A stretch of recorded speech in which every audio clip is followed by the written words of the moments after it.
This segment brought to you by Sure Crop, liquid crop nutrition delivered right to your farm. How you can see the precision ag and the new technologies helping you in the future? Well, it's been a wonderful opportunity for us to partner with you in this research and looking at precision agriculture and utilizing it as a tool to do on-farm research to better fine-tune our populations in on our fields.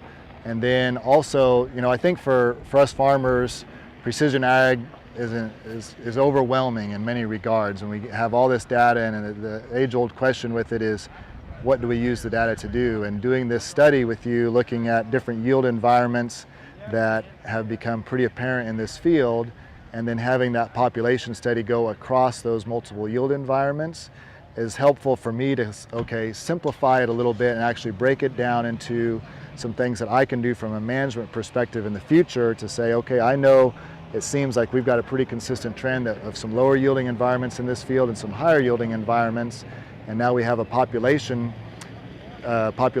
curve and responses from both environments. And so that really, then the next no-brainer step then is to fine-tune those populations by environment. And so partnering in this with K-State Extension has really, from a producer standpoint, allowed me to have someone from the outside come and take a third-party view and say, here's maybe a way to think about this, and allowed me to have some useful information to fine-tune my management and improve my profitability.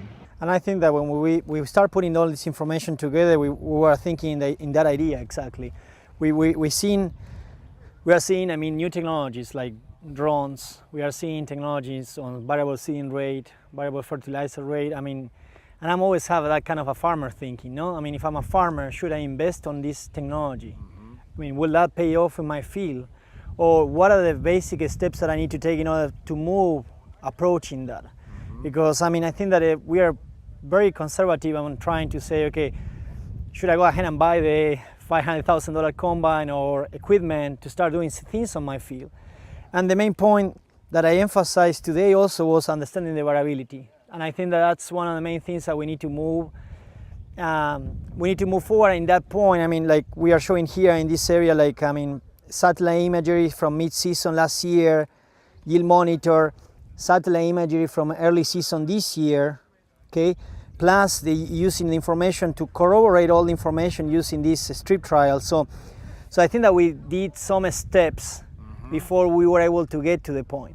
So my thinking and my question for you will be, from this point now, how do you see that we can translate some of this information to other environments? Yeah, I think I've learned some steps here that I can now understand the steps and take some of those same steps on some of our other fields on our own, and begin to translate some of those steps and this process of thinking to some other fields across our landscape, across our farm, and hopefully other farmers in the community can do the same, and the whole community benefits from the research. And I think that you make an excellent point. The idea is to make sure that our farmers are well trained and they can follow steps that they might be quite easy. And then our goal from K-State is to make sure to support you and support our farmers.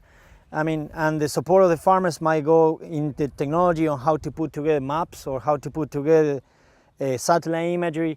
Our main goal is to make sure that you guys can become more profit so we can become more useful. Tarwater Farm and Home has been family owned and operated since its beginning in 1978. What you need for farm and agriculture, lawn and garden, clothing and footwear, and so much more. You'll be surprised at what you'll find in this huge store. They have what you need and lots of it. So come take a look. You'll discover that customer service is first and foremost. Always has been with the Tarwaters. Tarwater Farm and Home, 4107 North Topeka Boulevard.